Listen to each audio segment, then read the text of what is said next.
So for this show, what I want to do is I want to talk about some bills that have passed, some things that landlords need to know about.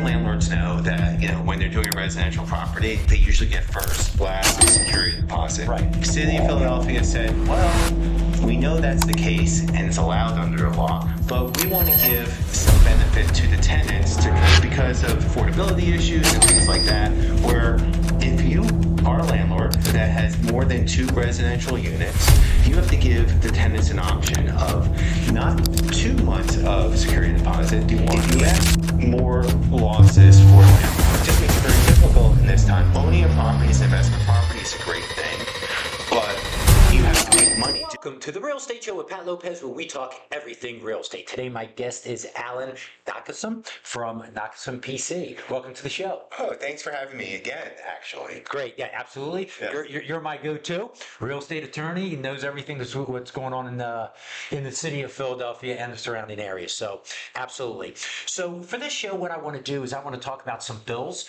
that have passed, and some things that landlords need to know about. Also, some zoning changes, improvement loans. There's a bunch of stuff going on here that recently passed. So why don't we jump into some of the rules with deposits for when you're collecting rental money, and I think that's Bill 25004-4A. Okay, so explain how that all works when you're collecting security deposits, first month's rent, all that. So actually, this bill just became effective this month.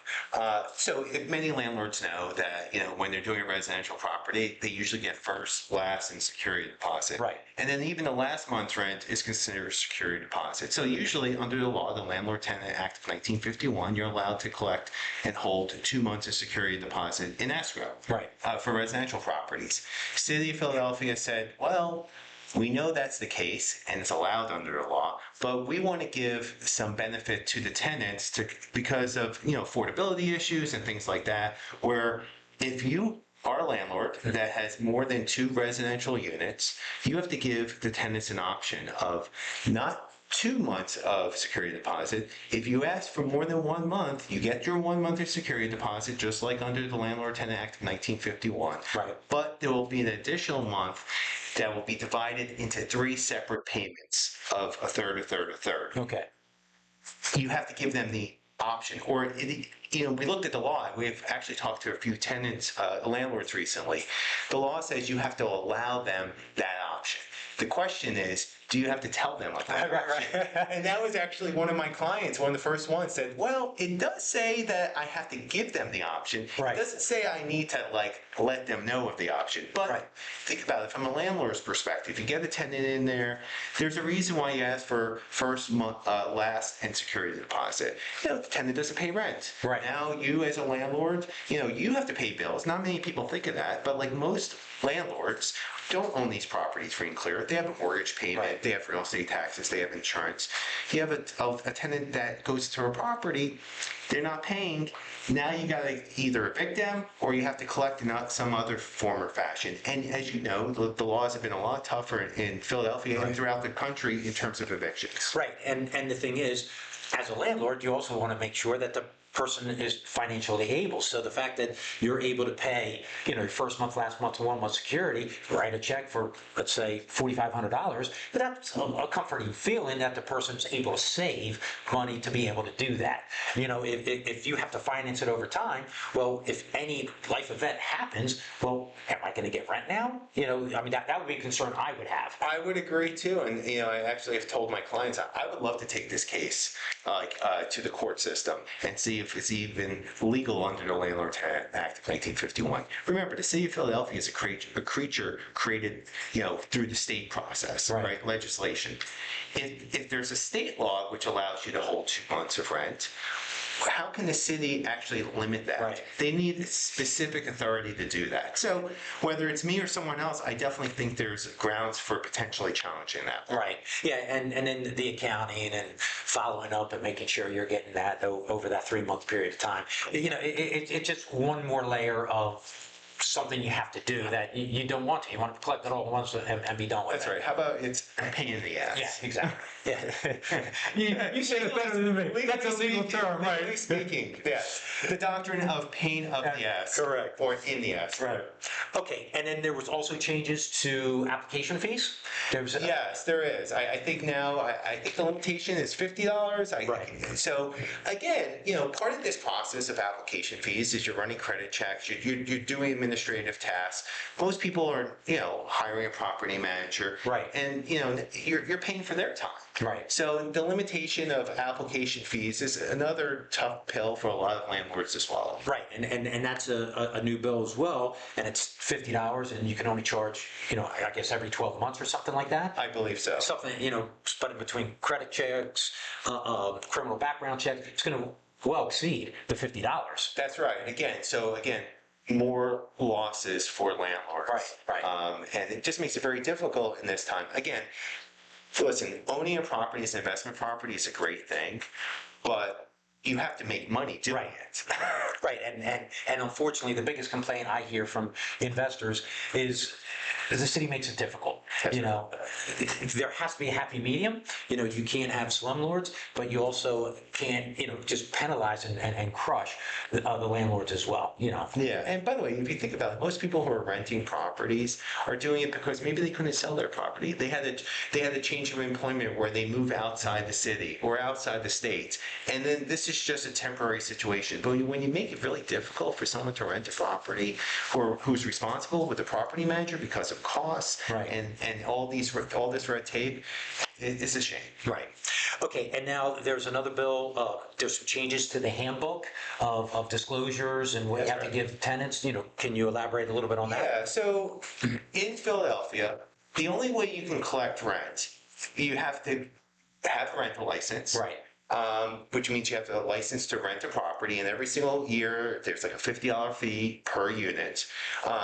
And you also have to give what's called a Partners for Good Housing Handbook and Certificate of Rental Suitability. Right. And you have to prove you gave that. So we have a lot of clients who don't know the law. We have a lot of property managers who they hire who don't know the law. Well, this Partners for Good Housing Handbook is a downloadable form on the city's website. Someone who's not paying attention may say, oh, I have the Partners for Good Housing Handbook from the previous time. Right. It's a PDF. I'm just going to keep using it over and over again. They updated it. Right. So now it's a QR code to help the individual out to kind of, see what other information is from the city.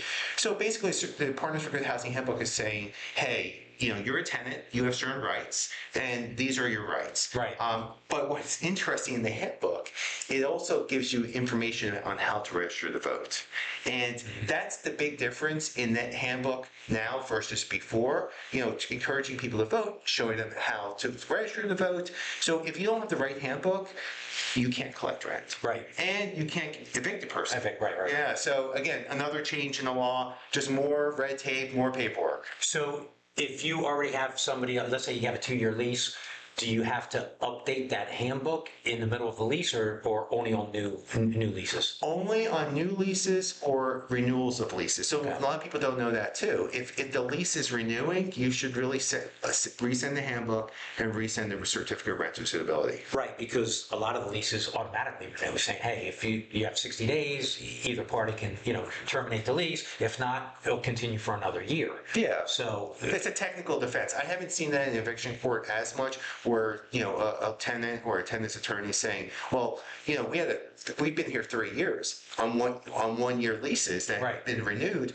Yeah, you gave me the certificate of rental suitability and the Partners for Good Handbook on the original lease term. What about the renewals? Right, exactly, yeah. Yes, well, it would be really smart just to update it every year anyway. Well, luckily, most people who are watching the show are not tenants or tenant attorneys. Right. Okay, and now there's another home improvement for landlords that they can get up to basically $25,000, $24,999, right? Yeah, per property up to $100,000. Okay. So I was saying this before the show, the city has so much free money. Like if you go on the commerce site or you go to the city websites, the city takes a lot of tax money. Right. But for the smart people, there's a commercial. I remember when I was younger, I stay up late. There was this commercial. I remember, there's all these government programs. Right, in the big exactly. handbook, and we'll find those. Well, it actually exists in the city of Philadelphia. And Right. well, before I talk about the rental improvement fund, I'll just give you an example of myself, right? When I bought my first house in the city of Philadelphia, I was short on funds. Right. Like I needed funds from any direction, but I had my own law firm. So I found this program, Philadelphia Home Buy Now. We're one of 50 companies. Only 50 companies are part of this program. Back then, there was no income sensitivity, right? I don't think I can have it now, but like basically what they did was match dollar per dollar up to $5,000 for a forgivable loan I gave my employees, which included me. Of course, I'm going to, and it's while you're working there. Right. So basically, at closing, my firm gave $5,000 in the form of a forgivable loan. And the city of Philadelphia gave me a grant of $5,000. I was able to get $5,000. Right. Fast forward to this rental improvement fund. It's through PHDC, Philadelphia Housing Development Corporation. This is what it is. If you have own less than 5 properties or have less than 15 units, you have to meet both hurdles. But let me ask you this before.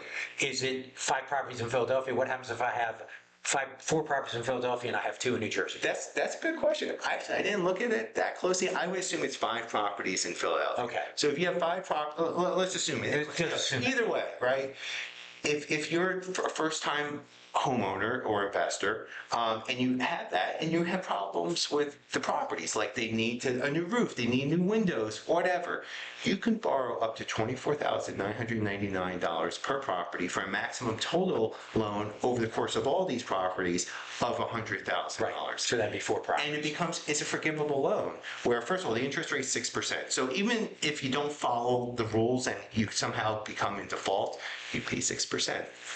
And it's invested, which is a good number. Maybe a few years ago, maybe that was a bad rate, but now it's a good rate. Right. And so how it works is this: you have to have these properties deemed affordable. And there's guidelines. HUD has regulations of what's deemed affordable in terms of rental rates. So 60% AMI. We talked about it. It's around $1,300 for a 1-bedroom, like $1,600 for a 2-bedroom, and like $1,800 for a 3-bedroom. Which is generous. Good rates. Right. You have to keep those affordable rates over the course of 10 years. You have to have your rental license. You have to be in compliance with like all the laws, from I'm sure a federal, state, and local perspective. And what happens is this: in year 6, technically the loan becomes due, right? But every year that you're in compliance, 20% of that loan is forgiven, and no payments are due. Assuming you go through all 5 years, basically you got $24,999 for free. For free, right. Great. Yeah, that's tremendous. Now, are there any income limits, or is it just the number of units that you have? Well, just like we have limits with AMI, like for the rental rates, you have to only be able to, you can only give it to people who fall within the income guidelines. Okay. But, So there's some other layers there. but like a single person, I think it's somewhere in the 40s. Like, you have someone who's just graduating college. Right. They'll fall within it. I think for a family of 4, I think it's somewhere in the low hundreds. Right. I mean, I think those are people that would fall within what you want as a renter. Right.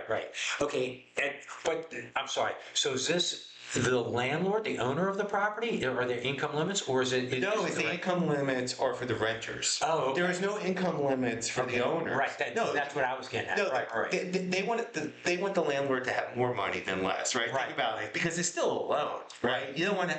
You have to have good credit. You have to meet. I'm sure, you have show that you have assets. Right. Not too many. Up to 5 properties, up to 15 units. Right. But I think it's free money. And like I said, this City of Philadelphia is not just a Philly Home Buy Now program. It's not just a rental investment fund or improvement fund. If you have here a couple other examples that existing laws, like if you're on certain commercial corridors, if you want to improve your facade, that's a forgivable loan. Right. Or a grant. If you're a new business within some of those commercial corridors, you can get a forgivable loan of up to $50,000. Now there's incentives such as how many employees that you hire and things like that. But there's a lot of free money out there. Right. Wow. Yeah, and It's just an example. and there's an example of one, and this is a newer one, right? Yep. Okay, perfect. Okay, so that's a great program. And where would somebody find everything on that? I guess just go to the website. Yeah, PHCD. PHDC. I mean, so as just a little backing up here. I have my own law firm. It's a full-service real estate and business law firm in Center City, Philadelphia. Besides being an attorney, practicing in these areas of law, I'm an adjunct professor at the Fox School of Business where I teach a real estate course. And I write a real estate column for the legal newspaper called The Legal Intelligencer, and I've been doing that for 20 years. Right. So if they go on our site, there's hundreds of articles, which includes this one. What is your site, since we're here? Nochumson.com, Nochumson.com. Perfect. Okay, so a bunch of information out there if you want to know more. Okay, so now let's jump to zoning. So there's some zoning changes and goals of making homes more affordable. So can you elaborate on that? Yeah, so, since Mayor Parker has been in office, she's really had a focus on affordable housing. Her goal is to have 30,000 affordable housing units built in the next 4 years. I think she's struggling through that. But, City Council passed a number of bills in the past legislative session. Here are a couple. If you have an affordable housing project, again, we talked about AMI. There are affordable housing projects with 40% AMI, 50%, 60%, 80%. AMI, what is that? Area, medium, income. Okay. So if you have different affordable housing projects, they want to give an incentive to people to do those projects. Right. So L&I license and inspections, that's where you apply for your zoning permits and building permits, so you can build something big and beautiful. They are giving an incentive. They are giving an incentive. Well, how we go? Here we go. It's fine. They're giving an incentive where if you're part of an affordable housing project, they're going to give quicker review times because usually it costs so much more. It costs thousands of dollars to accelerate these reviews. Right, the acceleration. Yeah, so now now you don't have to pay extra, and I think it's 5 business days to review a zoning permit application and 10 business days to review a building permit application. Time's money, right? So the quicker you can get things turned around, the better. The other thing that they're doing is.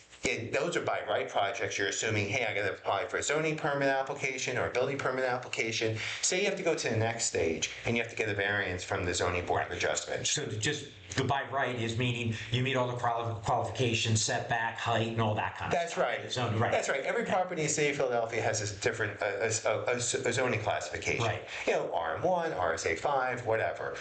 You have certain use allowances, you have certain dimensional allowances. If it's by right, that means you fell within the Philadelphia zoning code, which is not always easy. Right. What we're known for specifically is zoning variance law in Philadelphia. Our firm files more zoning appeals than any firm in the city. You go if you don't fall within those allowances, you have to either get a variance or a special exception. You file that appeal to the zoning board of adjustment. Right.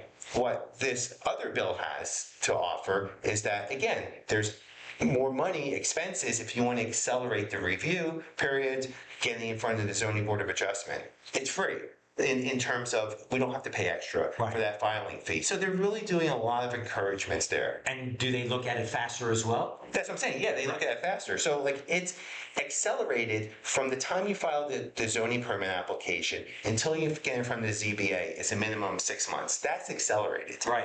If you don't do it accelerated, much longer. Right. And then if there's continuances, I've had people who have done variance projects without the acceleration program, it's taken a year or more. Right. So it's really a helpful thing that the city's doing to encourage affordable housing. The other bill that they also passed was to enforce affordable housing promises. So there are a lot of developers during the zoning variance process who say, hey, even though this property does not actually allow for affordable housing, because affordable housing, well, any property can have affordable housing, but there's incentives within the zoning code for affordable housing.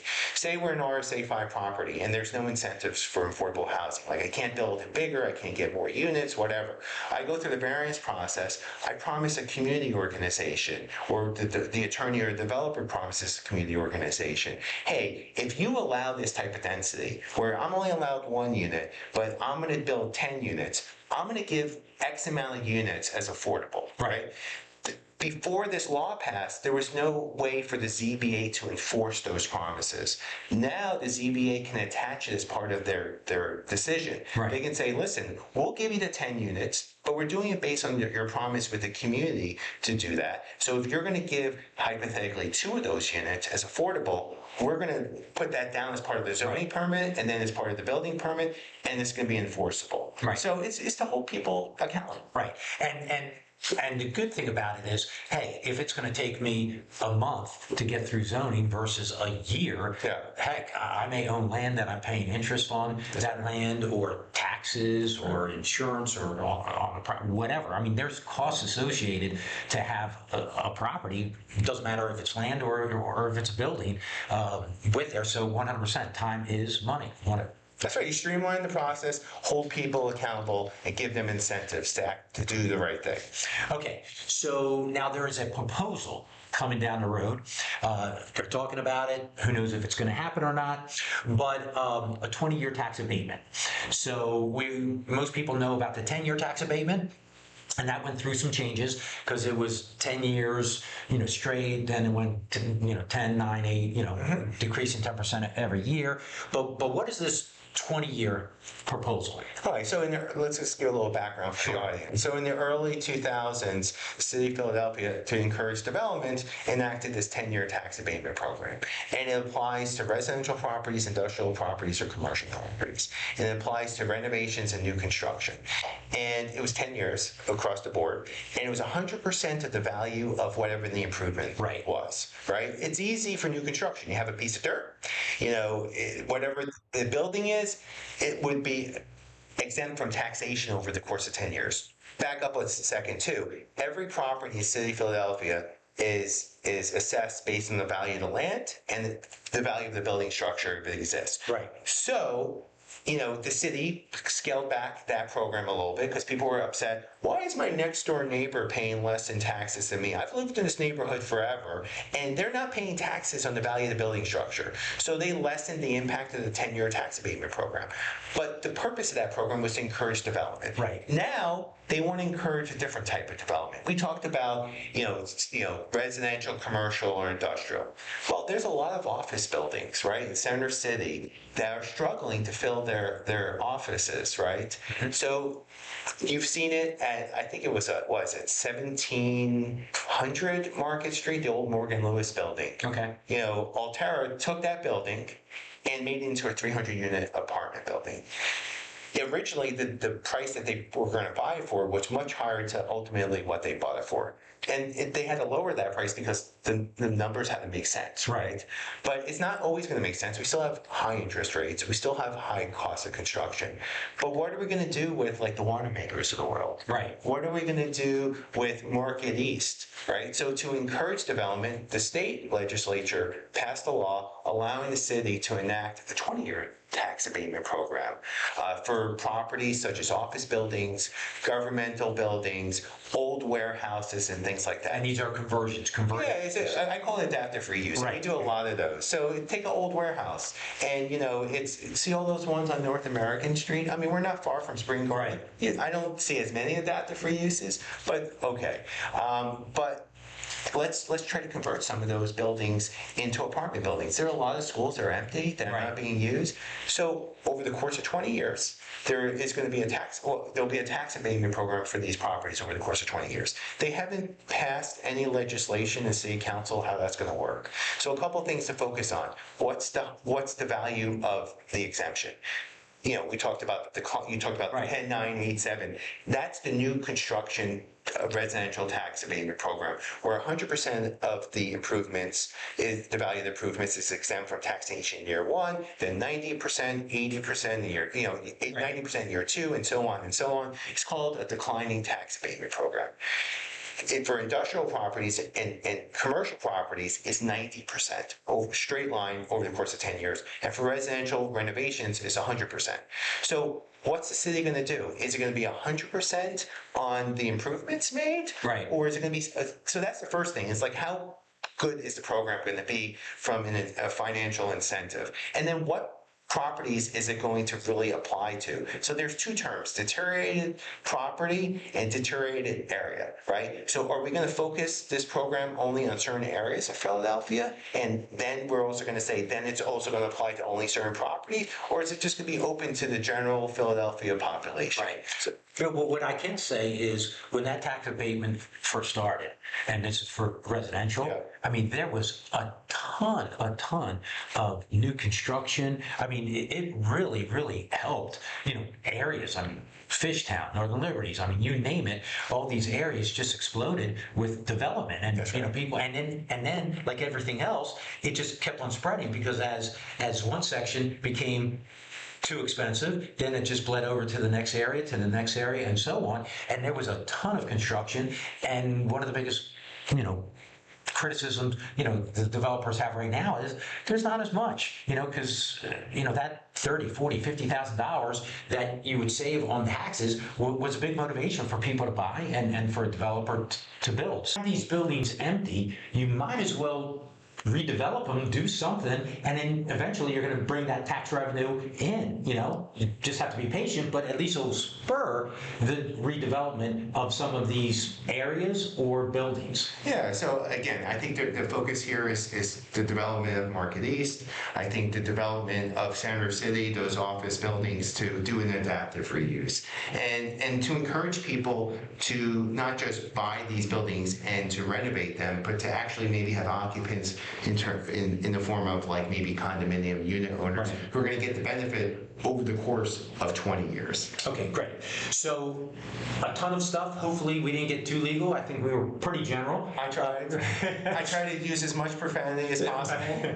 So once again, if somebody wants to know more about you and your law firm and, give out your information. Yeah, again, Alan Nochumson of Nochumson PC. Website's www.nochumson.com.